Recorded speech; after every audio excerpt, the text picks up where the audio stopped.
하나님의 말씀은 마태복음 1장 18절에서 25절 말씀입니다. 마태복음 1장 18절에서 25절 말씀 교독하겠습니다. 제가 먼저 한 줄 읽겠습니다. 예수 그리스도의 나심은 이러하니라. 그의 어머니 마리아가 요셉과 약혼하고 동거하기 전에 성령으로 잉태된 것이 나타났더니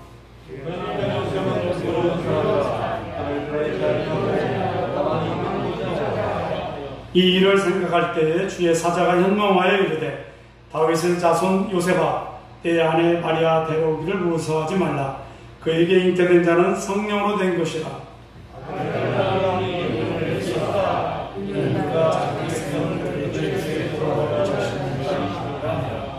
이 모든 일이 된 것은 주께서 선지자로 하신 말씀을 이루려 하심이니 이르시되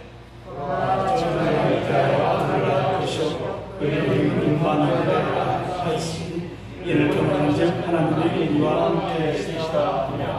요셉이 잠에서 깨어 일어나 주의 사자의 분부대로 행하여 그의 아내를 데려왔으나 아들을 낳기까지 동침하지 아니하더니 다음에 이름을 예수라 하니라. 아멘.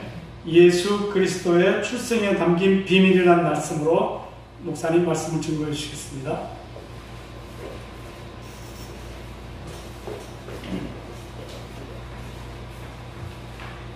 기도하시겠습니다.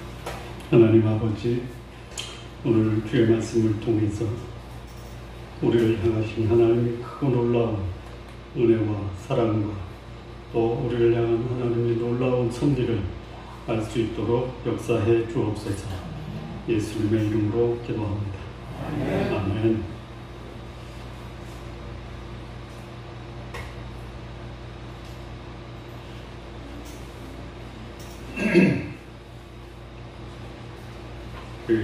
예수 그리스도의 출생을 다른 말로 성육신이라고 합니다.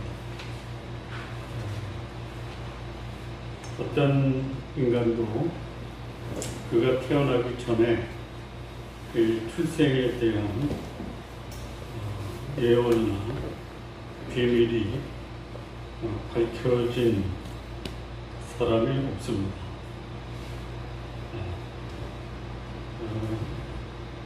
위대한 삶을 살았던 사람들의 탄생의 비밀은 탄생 전에 밝혀진 것이 아니라 인생을 살고 난 후에 그의 출생이 어떠했는가, 출생에 대한 비화나 감추어진 이야기가 회자되는 것이 일반적 현상입니다.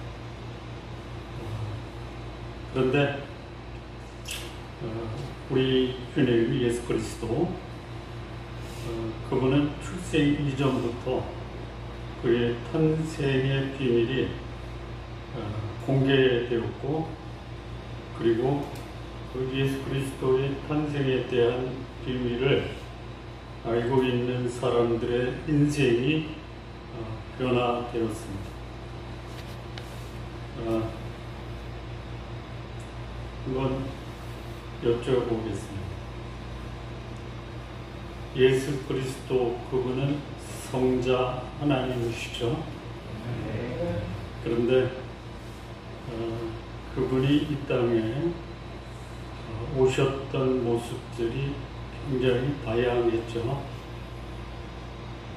그렇습니까? 예를 들어서 다니엘의 친구들이 풀무불에 들어갈 때 그 풀무불에 나타난 제4의 인물은 누구십니까? 하나님이시죠? 어떤 하나님이십니까? 성자 하나님이시죠. 그러니까 하나님의 뜻을 사람의 모양으로 나타나셔서 그 하나님의 뜻을 실행하신 분은 성자이시고, 성부는 한 번도 나타나신 적이 없어요.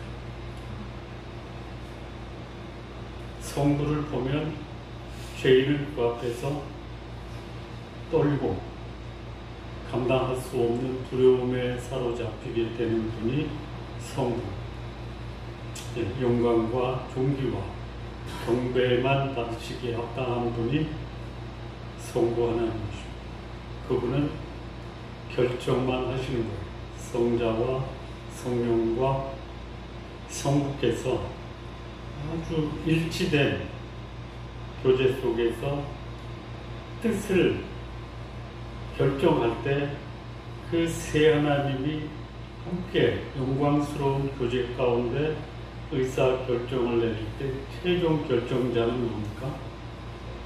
성부예요. 그래서 때로는 성부의 결정사항을 성부께서 성자와 성령과 대부분 공유하지만 공유하지 않는 것도 있습니다. 예를 들어서 그때와 시기는 아버지께서 자기 권한 속에 두셨다. 아버지가 결정합니다. 그러면 그 결정된 사항을 사람들에게 실행하시는 분은 누구냐? 성자입니다. 성령은 뭐 하시는 분이냐? 그게 두 가지. 그 성자께서 실행하실 때 함께 동역하시면서 전능하신 하나님의 능력을 행사하는 분이 누구냐? 성령입니다. 성령. 창조에도 관여하셨고요. 예수 그리스도의 성육신, 인간으로 오실 때도 삼위일체 하나님이 관여하셔서 성령으로 함께 하셨고, 공생애를 시작한 성자 하나님의 공생애의 사건에 아버지 하나님과 성령 하나님이 함께 성자 하나님의 공생애적 삶을 선포하십니다. 예수님 이 땅에 재림하실 때도 하나님의 나팔, 그리고 성자의 투련, 그리고 거기에 성령이 모든 사람에게 성자께서 오셨다라는 것을 알리는 역할을 하십니다. 자, 이 예수 그리스도의 탄생은 그가 탄생하기 얼마 전에 그 오신다라는 예언이 선포되었습니까? 네? 언제 선포되셨어요? 2000년 전? 창세전?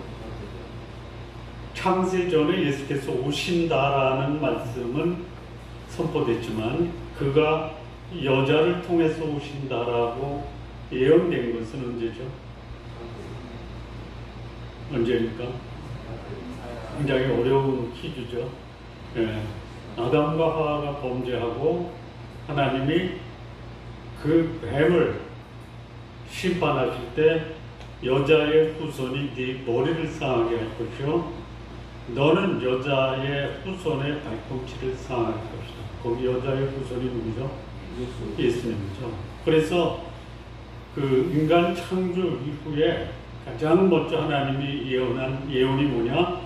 창세 전에 계획하셨던 인간을 향한 하나님의 구원 계획이 구체적으로 예언된 것이 인간 타락 이후에 제일 먼저 하나님이 선포하신 예언이 많습니다. 그리고 그 후에 계속 이 소위 예수 그리스도의 인간을 향한 구원 계획은 계속 예언되어 왔고 가장 구체적으로 예언된 것이 이사야, 그러니까 BC 한 650년경에 예언이 됐는데 그때 무슨 말씀을 하시냐면 처녀가 잉태하여 아들을 낳는다. 그리고 그 이름은 임마누엘이라 하리라 라는 예언과 또 이사야가 이런 말을 합니다. 이는 한 아이가 우리에게 낳고 한 아들을 우리에게 주신 바 되었는데 그 어깨에는 정사를 메었고 그 이름은 기묘자라 모사라 전능하신 하나님이라 영존하신 아버지라 평강의 왕이다라고 예언을 하신 그 예언의 주인공이 누구냐? 성자 하나님. 그래서 예언된 이 메시아에 대한 이 구체적인 실현이 역사의 그 때에 하나님이 여자를 통해서 이 땅에 보내셨습니다. 그러니까 이거는 비밀이지만 이미 공개된 비밀이고 이 공개된 비밀이 있었음에도 불구하고 그가 이 땅에 왔을 때 사람들은 우리에게 예언하신 하나님의 그 말씀이 실현됐고 우리가 그 실현된 메시아를 맞이하는구나 해서 받아들이고 환영하고 영접한 것이 아니라 외면하고 거절하고 박해하고 핍박하고 죽이려고 했다. 여러분 아주 수천 년 전에 예언된 그 말씀이 오늘까지 전래되고 그 전래된 예언이 오늘 내 눈앞에서 실현이 되면 우리 성도님들 어떻게 하시겠어요? 엄청 좋아하죠. 이 사람들은 그렇지 않는다. 예언의 말씀이 실현됐다라는 거 앞에서는 감격할 수 있어도 그분이 오셔서 하신 일이 뭐예요? 제 문제 지적합니다. 우리의 내면에 있는 모든 것을 다 아시려고 하시면서도 그것을 우리 스스로 그분 앞에 내려놓고 자백하고 회개해서 새롭게 되기를 원하는 그분 앞에서 우리는 인간은 그 메시아 되신 예수 그리스도, 예언된 수천 전에 예언된 예수 그리스도를 받아들이고 영접하는데 굉장히 어려움을 느낀다라는 것이죠. 오늘 본문에서는요, 예수 그리스도 탄생, 성육신의 공개된 비밀이 무엇인가 이것을 말씀해 주고 있습니다. 자, 첫 번째는요, 예수 그리스도 그분은 누구신가 본질에 대한 비밀을 이 본문에서 우리에게 알게 해주는데요. 18절에서 20절입니다. 예수 그리스도의 나심은 이러하니라. 그 어머니 마리아가 요셉과 약혼하고 동거하기 전에 여기 성령으로 잉태된 것, 이게 예수 그리스도의 본질 또 출생에 담긴 비밀의 첫 번째 내용입니다. 나타났다라는 것은 감추어진 것이 공개적으로 드러났다 이런 거예요. 확실하게 감추어진 것이 사람들에게 공개되었다는 거예요. 나타나니까 제일 놀란 사람이 누구냐? 마리아의 남편 될 요셉입니다. 이 요셉은 의로운 사람이었어요. 그래서 자기 아내 될 마리아가 잉태됐다라는 사실을 드러내려 하지 않습니다. 자, 드러내려 하지 아니하다가 18절에서는 나타났다라는 이 말씀과 정반대예요. 하나님은 성령으로 잉태된 메시아를 공개적으로 드러냈는데 이 사실을 안 요셉은 그것을 드러내려 하지 않고 가만히 마리아와 관계를 끊고자 합니다. 정상이죠? 그랬더니 그때에 이 일을 생각할 때에 주의 사자가 현몽하여 이르되 다윗의 자손 요셉아 내 아내 마리아 데려오기를 무서워하지 마라. 무서웠어요. 왜 무서웠을까요? 율법에 그 결혼하지 않은 처녀가 임신을 해서 아이를 낳으면 어떻게 돼요? 돌로 쳐 죽이는 거죠. 그러니까 그게 부담스러운 거예요. 그런데 여기 주의 사자가 꿈속에 나타나요. 그래서 하는 말이 네 아내 될 마리아가 임신했지만 데려와라. 그리고 무서워하지 말라. 그 이유가 뭡니까? 그에게 잉태된 자는 성령으로 된 것이다. 예수 그리스도, 성육신된 예수 그리스도의 본질은 뭐냐? 예수 그리스도 성자 하나님은 성령의 역사하심으로 사람으로 잉태되신 성자 하나님이십니다. 자, 질문을 좀 드리겠습니다. 질문 생기죠? 무슨 질문이 생기냐면요. 마리아에서 잉태된 자는 예수 그리스도죠. 그러면 성령으로 잉태됐다라는 말이 무슨 말일까요? 어렵기 때문에 보기를 드리겠습니다. 1번 잘 생각하세요. 성령이 마리아의 난자와 결합해서 출생한 아이가 성자 하나님 1번입니다. 2번 성부 하나님의 뜻이 누가복음 1장에 보면 그 천사가 와서 마리아에게 이렇게 말합니다. 네가 지극히 높으신 이의 능력을 받아. 이렇게 나와요. 아이를 낳을 것이다. 근데 여기는 성령으로 잉태했다. 그렇다면 이거를 종합하면요. 성령으로 잉태됐다라는 말은 2번 성자 하나님이 아버지의 뜻에 따라 성령의 능력으로 마리아의 몸에 잉태가 됐다. 이게 2번입니다. 자, 3번. 여기서 말하는 성령으로 잉태됐다라는 말은 마리아의 남편 된 요셉이나 도저히 받아들일 수가 없죠. 누가복음에는 마리아가 이런 고백을 해요. 내가 남자를 알지 못하는데 어떻게 내가 임신을 합니까? 가당치도 않는 말씀이에요. 그리고 여기 요셉은 의로운 사람이라 자기 아내 될 사람이 임신한 것을 보고 이거는 안 되겠구나. 나중에 돌 맞아 죽을 텐데. 그래서 가만히 끊고자 했지만 성령께서 마리아와 요셉의 마음을 감동시켜서 마리아야 너에게는 전능하신 하나님의 능력이 임하고 그리고 성자 하나님이 너를 통해서 세상에 오도록 하는 것이 내 뜻이니 네가 이해 안 되는 것은 알지만 내 뜻이 그런데 받아들일래 해서 성령이 마리아를 감동시켰고 깨닫게 했고 이해했고 또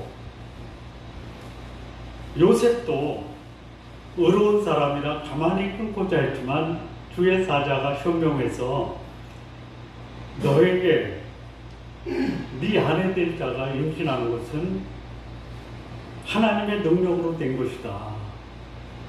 그래서 그 말을 들은 요셉의 마음을 감동시킨 게 성령이다. 자, 세 가지 경우의 수를 드렸는데요. 다시 한번 요약해서 해요. 자, 1번. 그러니까 잘 들으세요. 1번. 마리아와 성령의 결합으로 성자가 출생했다. 이게 1번이에요. 쉽죠? 2번. 성자께서 하나님의 뜻을 따라 성령의 능력으로 마리아에게 잉태됐다. 2번이에요. 3번. 도저히 받아들일 수 없는 상황에 대해서 성령이 감동해서 마리아와 요셉이 깨닫게 됐다. 3번. 어렵습니까? 자, 몇 번이라고? 자, 그냥 고수하면 알겠습니다. 1번. 2번. 3번. 저기 정확하게 이해하신 분이 한 분이 계신데 2번과 3번입니다. 성령의 역사하심이 능력을 나타내시고 또 교통하시는 분이에요. 그렇죠? 성령의 은사 중에 병 고치는 것도 있어요. 능력 행함도 있어요. 그 불의 혀같이 내려오는 것도 성령을 상징해요. 그래서 성령으로 잉태됐다라는 것이 예수님 탄생의 첫 번째 비밀인데 이것은 뭐냐면 성자께서 아버지의 뜻을 따라 성령의 능력으로 마리아에게 잉태된 것이에요. 그리고 그것을 도저히 받아들일 수 없었던 마리아와 요셉을 감동시키셔서 그 말씀, 하나님의 말씀을 받고 순종케 하는 것이 누구의 역사다? 성령의 역사. 이게 예수님 탄생의 첫 번째 비밀입니다. 제가 한때 이런 생각을 했어요. 도저히 무슨 말인가. 저는 그때 어떻게 이해하냐면 출생은 남자와 정자의 결합이라. 그렇죠? 근데 여기는 이제 죄 없는 하나님이 오시니까 여기 성령으로 잉태했으니까 마리아의 난자의 성령이라는 죄 없는 하나님이 마리아의 남자와 결합을 했다. 이렇게 이해를 한 적이 있어요. 아닙니다. 아니에요. 아니에요. 자, 그러면 또 질문이 있어요. 왜 예수님은 여자의 몸을 빌어서 이 땅에 어린 아이로 오셨어야만 됐습니까? 왜 그렇게 오셨어야만 되세요? 자, 성경의 부분에 아까 말씀드린 대로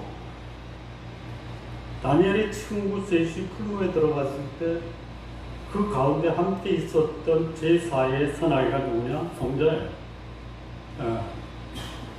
하나님의 뜻에 순종하기 위해서 금신상에게 절하지 않는 자들 풀무에 들어간다라고 할 때 하나님이 나를 위해서 목숨을 버리는 저들이 아직은 바벨론에서 할 역할이 있다. 그래서 하나님이 찾아가신 그 하나님이 누구예요? 성자입니다. 자, 성부는요 결정만 하시는 거 아까 말씀드린 대로 결정만 하시는 거. 그럼 그것을 몸소 행동으로 옮기시는 하나님은 성자예요, 성자. 모든 인간의 모습으로 나타나. 아브라함에게 나타난, 또 롯을 구할 때 나타난 군대 장관 멜기세덱 다 성자예요, 성자. 그리고 인간을 구원하러 이 땅에 오신 그 하나님이 누구예요? 성자예요. 근데 왜 아이로 오셨어요? 왜?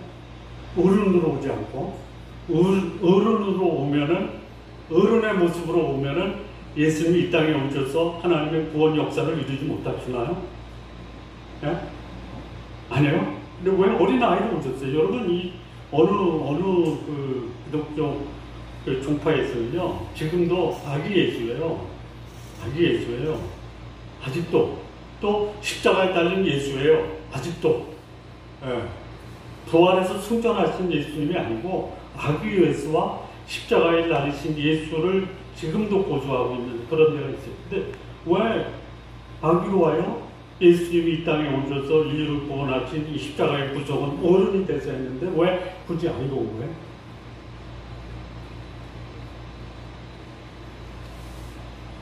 물어보지 말고 빨리 답하라는 거. 보기를 드리겠습니다. 보기가 다 답이에요. 다.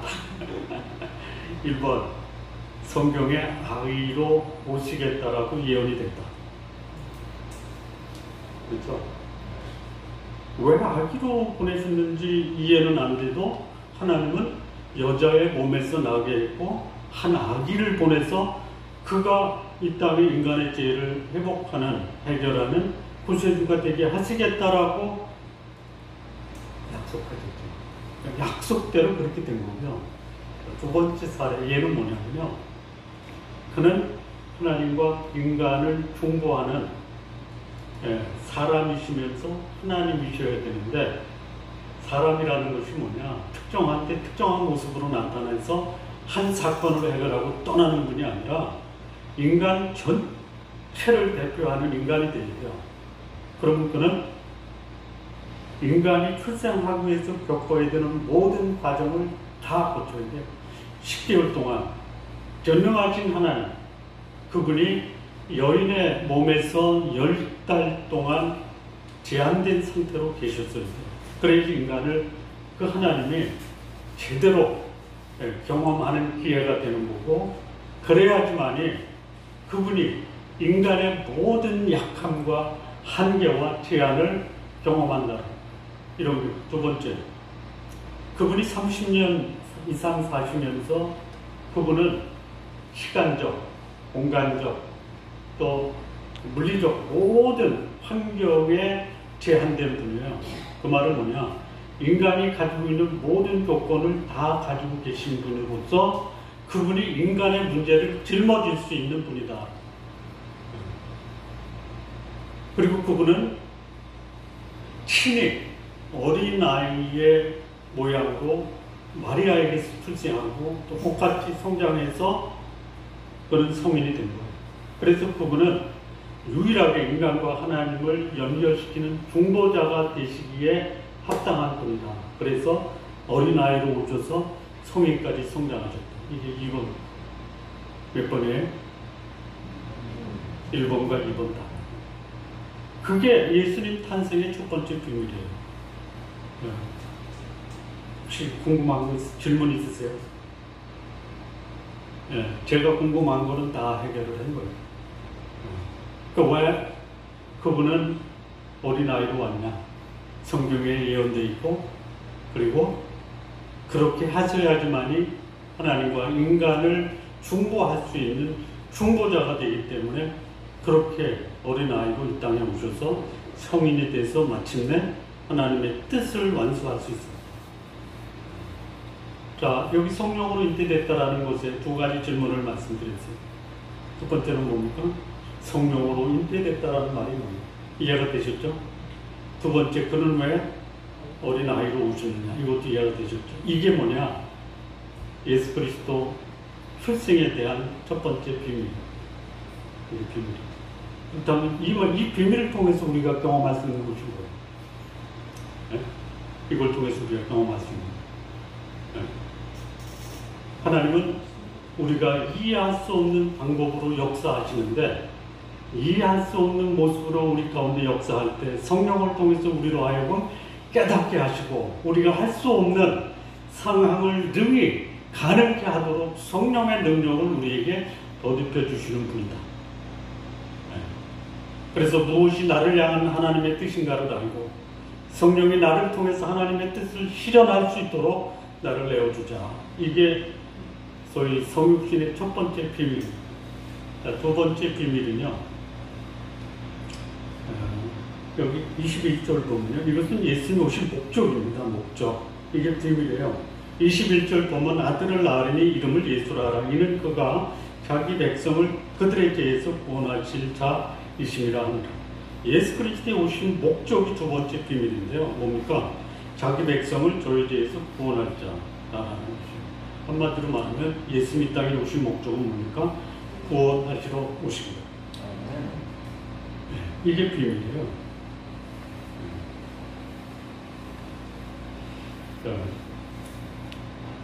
그가 메시아다라는 것은요, 하나님의 자녀다라는 것은요, 인간이 가지고 있는 근본적인 문제 해결할 수 있는 능력이 있어야 돼요. 인간이 가지고 있는 가장 근본적인 문제가 뭡니까? 죄 문제죠. 그 다음에 죄의 결과가 뭐죠? 사망이에요. 죄와 사망의 문제를 해결할 수 있는 그분이 계시다면 그분은 하나님이에요. 하나님이에요. 그 권세를 누구도 감당할 수가 없어요. 여러분, 세상 마지막 날에 나타나는 그 소위 하나님을 대적하는 세력이 세 세력이 있어요. 혹시 아십니까? 첫 번째는 뭐냐면 용의 용, 옛뱀이라고도 해요. 누구냐? 이 마귀예요. 아바돈, 또 아블론이라고도 하고 마귀예요. 근데 이 마귀의 그 소위 그 조종을 지배를 당하는 두 영적인 세력인데, 하나는 뭐냐면 적그리스도예요. 또 하나는 뭐냐면 거짓 선지자예요. 자, 이 마귀와 적그리스도와 거짓 선지자가 하는 게 뭐예요? 미혹하는데요. 어디로 미혹해요? 어디로 미혹해요? 사망으로 미혹하는 거예요. 사망. 이 사람들이요, 생명 또 의를 주시는, 죄 문제 해결하고 사망의 문제를 해결하는 하나님의 아들 메시아를 쫓는데 사람들이 관심이 많습니까? 아니면 악으로 몰아가고 죽음으로 몰아가는 소위 사단과 그의 졸개 적그리스도와 거짓 선지자를 따르는데 사람들이 더 관심을 갖습니까? 네? 왜 그러죠? 네? 아, 그래요? 눈에 보이니까. 지금도 그래요. 지금도. 내가 노력해서 많은 지위와 지식과 재물과 또 지위를 확보한 거, 좋다, 이게 복이에요. 가져갑니까? 근데 그거를 준다라고 하면요, 자기 목숨까지 내려놓는 거예요. 이게 어둠의 세력이요, 얼마나 강한지 몰라요. 그런데 그 소위 마귀와 적그리스도와 거짓 선지자를 따라가는 자들이 하나님의 심판을 받아요. 마지막 날에 있을 심판 하나를 소개하면요, 인봉 심판이 끝나면 일곱째 인방이 뜯어지면서 거기 나팔이 나와요. 나팔이 나오는데요, 바다가, 땅이, 강이 심판을 받아요. 근데 거기 천체도 3분의 1이야말로 죽음의 천체로 바뀌고요. 이 네 나팔이 끝나고 다섯 번째 나팔이 불 때요, 하늘에서 별 하나가 떨어져요. 떨어져서 그가 떨어지면서 어디로 곤두박질 치냐면요, 무적행으로 곤두박질을 쳐요. 무적행이 뭐냐, 바닥이 없는 시면. 근데 그 바닥이 없는 시면에 열쇠를 받아요. 그럼 열어요. 열었더니 연기가 올라와요. 그리고 연기 속에서 뭐가 떼거지로 몰려 나오냐면요, 황충이에요. 메뚜기 떼예요. 뭐 메뚜기 떼가 몰려오거든요. 그거는 약간고요. 메뚜기 떼가 몰려와서요, 수많은 사람들을 괴롭게 하는데요, 그때는요, 괴롭게만 하고 죽지는 않아요. 그 죽음의 고통과 같은 것을 몇 개월 받냐면 5개월을 받아요. 150일. 150일은 하나님이 즐겨 쓰는 심판의 기간입니다. 노아 홍수가 며칠 동안 이 물이 땅에 가득 찼었죠. 눈치껏 아시겠죠. 150일이에요. 마지막 심판 때 하나님이 그 무저에서 올라오는 황충을 소위 누구를 해치라고 하나님이 명하시냐면, 이마에 하나님의 인을 받지 않은 자들을 괴롭히라. 150일 동안. 그들이 죽기를 구해도 못 죽어요. 이게 소위 그 사단과 적그리스도와 거짓 선지자들의 유혹에 빠진 자들을 향한 하나님의 심판. 거길 쫓아간다 이거야. 여러분, 그야말로 평강과 기쁨과 즐거움과 안식과 영광과 이것을 영원히 누리는 그 선물을 가지고 오신 분, 그러면 다른 거 내가 그거 더 가지려고 그야말로 몸부림치고 그거 욕심내서 내가 진짜 누려야 될 영광의 이 하나님의 선물을 외면할 수 있겠냐. 예수님이 이 땅에 오신 두 번째 비밀이 뭐예요? 그분은 우리를 죄와 사망에서 구원하시기 위해서 오신 거예요. 이 문제가 해결됐다면요, 우리 좀 우리의 삶을, 여러분, 우리의 삶은요, 경제적이고 사회적이고 문화적이고 예술적이고 정치적인 게 아닙니다. 그런 환경 속에 살지만 우리 하나님의 사람들의 삶의 전적인 특성은 뭐냐? 영적인 거예요. 영적인 거예요. 그러면 우리가 가지고 있는 가장 근본적인 문제, 죄와 사망의 문제를 해결하신 메시아 예수 그리스도, 그분을 믿고 그분을 따라 사는 사람들이 살아야 되는 삶의 모습이 뭐예요? 마귀를 쫓아서 적그리스도와 거짓 선지자의 속임에 빠져서 육신과 정욕과 세상에 집중하는 사람들의 삶의 모습이 우리는 좀 초월할 필요가 있지 않냐. 이게 예수 그리스도의 비밀이 우리에게 주는 교훈입니다. 열심히 사십시오. 풍요롭게 사십시오. 사람들에게 큰 영향을 행사하면서 사십시오. 그러나 본질적으로 예수를 믿는 사람이라면 그가 이 땅에 오신 목적이 우리의 삶의 목적과 일치할 필요가 있다. 그분은 그의 백성이 제한된 이스라엘 백성이 아닙니다. 그를 믿는 자는 다 그의 백성이에요. 결과적으로. 그 구원하기 위해 오신 그 예수 그리스도의 목적이 우리의 목적이 되는 삶, 이게 예수 그리스도 탄생의 두 번째 비밀. 세 번째입니다. 세 번째는 이제 예수 그리스도와 우리와의 관계에 대한 내용인데요. 23절을 보시죠. 보라, 처녀가 잉태하여 아들을 낳을 것이요 그 이름을 임마누엘이라 하리라. 이 말씀은 뭐냐? 예수 그리스도와 우리와의 관계가 뭐냐면 예수 그리스도는 우리와 함께 교제하기 위해서 오신 하나님이다라는 거예요. 예수 그리스도가 이 땅에 오신 목적이 뭡니까? 그분은 전능하신 하나님의 아까 이사야서의 7장에서 말씀하신 것처럼 한 아이가 우리에게 낳고 그 어깨에는 정사를 메었고 그 이름은 진노자라 모사라 전능하신 하나님이라 영존하신 아버지라 평강의 왕이다라고 이름을 붙인 그분이 우리 가운데 오셨어요. 왜 오셨어요? 첫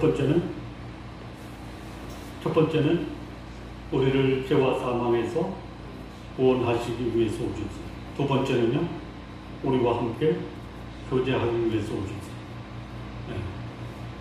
이게 있으면 이 땅에 오신 목적이에요. 그러면 우리는 누구와 교제해야 됩니까? 문제가 있으면 누구한테 여쭤봐야 돼요? 예수님과 상의해야 돼요. 문제 없는 분이 없잖아요. 한번 제가 직구적 질문을 좀 하겠습니다. 나는 요즘 삶에 문제가 전혀 없다 라고 하십니다. 저만 손들었나? 이거는 제가 손든 게 아닙니다.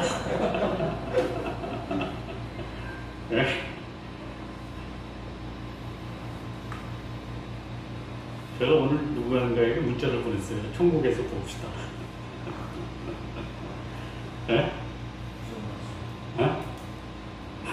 부모님한테 그런 말씀 감히 어떻게 불경스럽네요. 그런 심정이에요.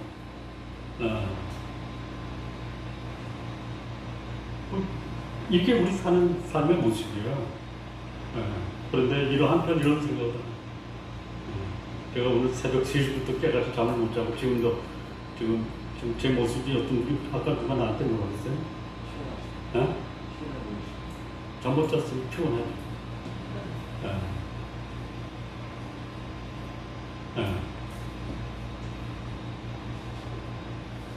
하나님께 여쭤봤어요. 이게 뭡니까?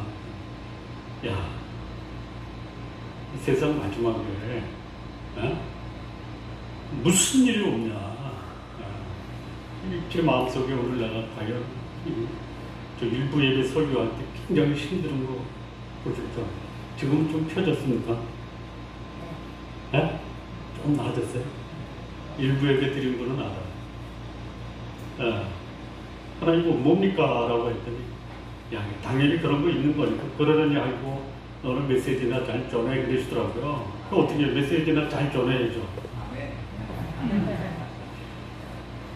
난 메시지나라고는 안 하시고요. 오늘 너에게 주어진 사명은 내 말씀을 증거하는 거니 거기 네 인생을 걸고 오늘 메시지를 전하라. 순종하는 마음으로 말씀을 전하는 거예요. 이런 교제가 가능하게 하시는 분이 누구냐? 이 땅에 어린아이로 오신 예수 그리스도, 그분은 우리 가운데 오셔서 우리가 하나님과 교제하기 위해서 오신 거예요. 첫 번째는 우리의 죄와 사망을 해결하기 위해서 오신 분이 예수 그리스도, 마리아의 몸을 통해서 오신 분이고요.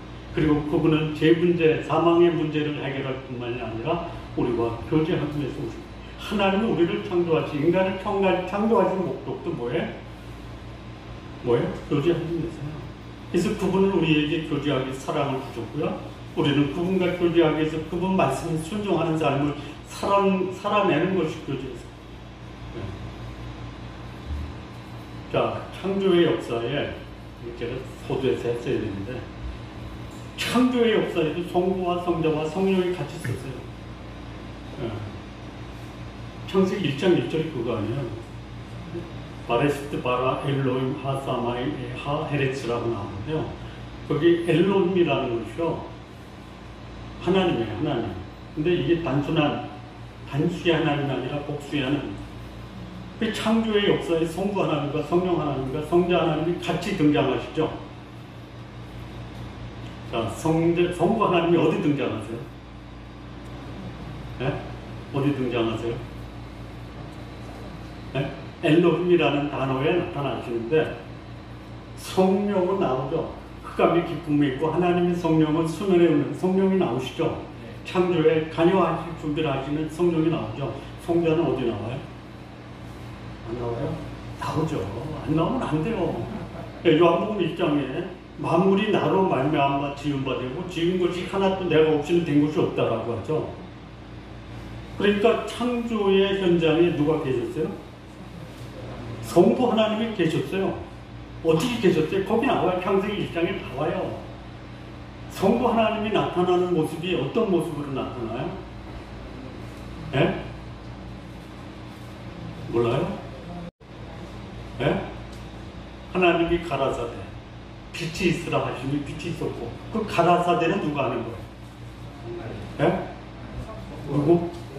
에이, 성자래요. 성자. 예, 성부는요 결정만 하시는 거죠. 행동하는 게 없었어요. 그거 분명히 아셔야 돼요. 삼위일체 하나님의 경륜적 삼위일체에서 성부 하나님은 최종 의사 결정이에요. 결정된 것을 실행으로 옮기시는 분은 누구예요? 성자예요. 성자께서 그 일을 감당하실 때 함께 능력으로 함께 하시고 성자께서 행하시는 것을 사람으로 이해하고 깨닫고 역사하게 하시는 분이 성령이라는 거예요. 창세기 요한복음 1장에 태초에 말씀이 계셔서 그 말씀이 누구예요? 하나님과 함께 계셔서 이 말씀이 하나님인데 이 말씀이 육신이 되어 우리 가운데 거하심에 아버지의 독생자의 영광이요. 예. 그래서 우리 가운데 거하시다는 게 뭐예요? 자리를 피는 거예요. 자리. 예. 우리 캠핑 가면 자리부터 피죠. 왜 자리부터 펴요? 앉으려고 해요? 먹으려고 해요? 앉아서 먹으려고. 그게 거하는 거예요. 그게 거하는 거예요. 하나님은 우리와 함께 교제하신다는 게 삶을 함께 한다는 거예요. 이분이 우리와 교제하기 위해서 사람의 몸을 입고 있다는 거죠. 그럼 우리와 함께 교제하기 위해서 오신 이분과 우리는 어때야 돼요? 임마누엘이 우리에게 주는 교훈이 뭐예요? 그분과 교제해야 돼요. 그분과 상의해야 돼요. 여러분, 사람하고 상의하면 잘 풀릴 때도 있어요. 뭐 간까지 빼주는 사람도 있어요. 반드시 빼줘야 되는 간도 안 빼주는 사람도 있지만, 빼줄 수 없는 간을 빼줄 수 있는 사람이 있어요. 어떤 사람한테 그래요? 자기 말에 고분고분 따르는 사람. 그게 옳던 틀이다. 지금 뭐 난리 났잖아요. 네 편이야 내 편 갈라가지고 내 편은 다 옳고 네 편은 다 나쁜 거 아니에요. 그게 아니라는 거예요. 성령은 뭐예요? 진리의 하나님이에요. 진리의 하나님. 하나님과 교제하면요, 여기는 오류나 거짓이나 허위가 없어요. 그래서 우리는 그분 때문에 마음의 위로와 평강을 누릴 수 있는 거예요. 그래서 오신 겁니다, 그분이. 그러니까 우리는 어떻게 해요? 그분과 교제 내려놔요. 사람하고 얘기해서 상처받는 하나님 앞에 나가서 내 마음을 털어놓고 그분의 응답을 받죠. 이게 성자 하나님이 이 땅에 오신 그 세 번째 비밀이에요. 자, 그러면 우리 성도님들 앞으로 문제가 생기면 누구 찾아가야 돼? 예수님 찾아가. 예수님 찾아가서.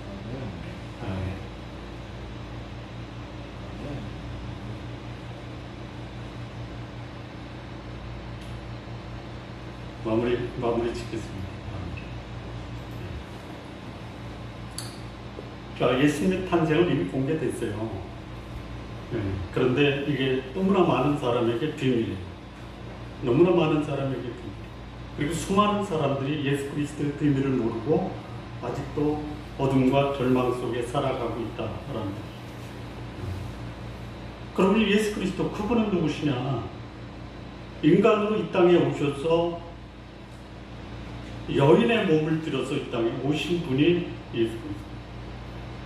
왜 여인의 몸을 들여서 어린아이로 오셨냐? 그분은 우리와 동일한 인간의 연약함을 가지고 전능하신 하나님으로서의 역할을 감당하기 위해서 그분은 하나님이시면서 인간으로 오셨다는 것이 첫 번째 비밀이고요. 두 번째 비밀은 그분이 오셔서 하신 일이 뭐냐? 그분은 인간의 죄와 사망의 문제를 해결해요. 그렇다면 예수 그리스도 그분이 구원자라면 그를 믿는 그리스도인 그리스도인, 그리스도 다음에 사람 인자만 붙인 거예요. 예, 그러면 그리스도를 통해서 누가 드러나야 되느냐? 그리스도가 나타나야 돼요. 어떻게 해야 돼요?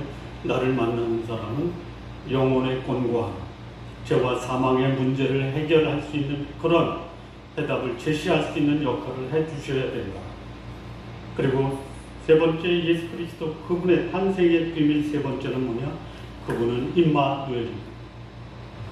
임마누엘. 그 임마누엘이 우리에게 주는 교훈은 답답하고 소망이 없고 삶에 낙이 없을 때 그 그리스도를 찾아가면 적어도 나와 마음을 나눌 수 있는 교제를 할 수 있다라는 그 교훈과 권면을 우리가 예수 그리스도의 성육신을 통해서 배워야 된다. 코로나 시대는 더 심각해요. 어느 분이 코로나 시대의 새로운 뉴노멀의 스탠다드가 성육신적 삶을 사는. 무슨 말인지 설명이 필요합니까? 성육신적 삶이라는 것이 뭐냐? 사람들이 나를 보면 소망과 기쁨과 위로가 되는 그 역할을 담당하는 예수 그리스도적 삶을 사는 게 성육신적 삶입니다. 직장에서 가정의 삶이 다르고 교회에서 삶이 다른 그런 모습이 아니라 직장이든 교회든 가정이든 동일한 예수 그리스도를 드러내는 삶을 살죠. 결코 쉽지 않습니다. 심지어 교회에서도 쉽지 않고요. 믿는 가정에서도 쉽지 않아요. 그럴 수 있어요. 여러분, 이 말세에 예수님이 예언하신 말씀 중에 하나가 뭐냐면 네 가족이 너를 배반할 거다. 그런 일이 벌어진다는 거예요. 그럼에도 불구하고 우리는 하나님의 사람으로서 소위 예수님 이 땅에 오신 이 성육신적 삶을 우리의 삶의 그 소위 영역, 가정, 직장, 교회, 동료, 사회 여기서 예수 그리스도의 소위 임마누엘적 삶을 살아야 된다. 우리 성도님들, 여러분을 통해서 하나님이 드러나시고 여러분을 통해서 죄와 사망의 문제가 있는 자들이 해결이 되고 또 삶의 권고함을 가진 자들이 여러분과 교제하고 회복되는 그런 성육신적 삶을 사시는 성도님들 다 되시기를 진심으로 바랍니다. 네. 기도하시겠습니다. 하나님 아버지 감사합니다. 우리 주 예수 그리스도 그분이 여자의 몸을 통해서 오시면서 우리에게 선포하신 성령으로 잉태되고 또 우리의 죄와 사망의 구원자가 되시는 우리와 교제하기를 원하시는 그 삶의 모습이 오늘 우리들의 삶을 통해서도 개현될 수 있도록 역사하여 주옵소서. 예수님의 이름으로 기도합니다.